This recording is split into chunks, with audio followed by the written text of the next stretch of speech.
ମୁଁ କାଲି ରାତି 11ଟା ବେଳେ ଶୋଇଲା ବେଳେ ମୁଁ ଖବର ପାଇଲି ଯେ ଏମିତି ଗୋଟେ ଭାଇରାଲ୍ ହେଇଛି ମୋତେ ଜଣା ନାହିଁ। ମୋ ପୁଅ କହିଲେ ବାହାର କଲେ ଦେଖିବା ବୋଲି ଦେଖେଇଲେ। ମୁଁ ସାଙ୍ଗେ ସାଙ୍ଗେ ଏସ୍ପିଙ୍କୁ ଫୋନ୍ କଲି ଏମିତି ଭାଇରାଲ୍ ହେଇଛି ଆପଣ ଟିକେ ଦେଖନ୍ତୁ ଗୁଳି ଫୁଟେଇଛନ୍ତି ମୋତେ ମର୍ଡର କରିବି ବୋଲି କହିଛନ୍ତି ମୋ ଘରେ ପଶି ମାରିବି ବୋଲି କହିଛନ୍ତି କୋରାପୁଟ ଯାଇ ମାରିବି ବୋଲି କହିଛନ୍ତି ବିଭିନ୍ନ ସମୟରେ ବିଭିନ୍ନ କଥା ଉଠିଛି ଯେ ମୁଁ ଭୟଭୀତ ନୁହଁ ମୁଁ ଯେ ତାଙ୍କ ଗୁଳିଟା ମରିବାକୁ ଥିବ ମରିବି ମୋ ଯେ କର୍ମ ଲେଖା ହେଇଛି ମୋ ଯେ ଭାଗ୍ୟ ଲେଖା ହେଇଛି ତାଙ୍କ ଗୁଳିରେ ମୁଁ ମରିବି ମୁଁ ଝୁଣ୍ଟିକି ପଡ଼ି ମରିବାର ଥିବ ମରିବି ଆଉ ସିଏ କ'ଣ ମାରିବେ କରାଉଥାଇ ମୁଇଁ ମୋ ବିନା ଅନ୍ୟ ଗତି ନାହିଁ ଭଗବାନ ଯାହା କରୁଛନ୍ତି ଉପରବାଲା କରୁଛନ୍ତି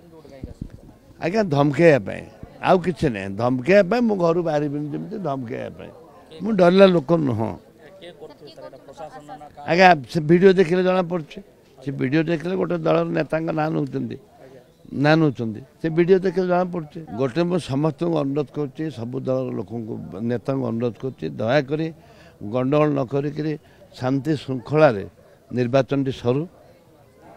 ସରକାର ଆଇନରେ ସରକାର ବି ହସ୍ତକ୍ଷେପ କରନ୍ତୁ ଶାନ୍ତି ଶୃଙ୍ଖଳାରେ ସରୁ ଏବଂ ଦ୍ୱିତୀୟ କଥାଟି ହେଲା ଲୋକ ଯାହାକୁ ଆଶୀର୍ବାଦ କରିବେ ସାଧାରଣ ଜନତା ଯାହାକୁ ଆଶୀର୍ବାଦ କରିବେ ସିଏ ଜିତିବେ ଆମେ ବାଡ଼େଇ ହେଲେ କ'ଣ ହେବ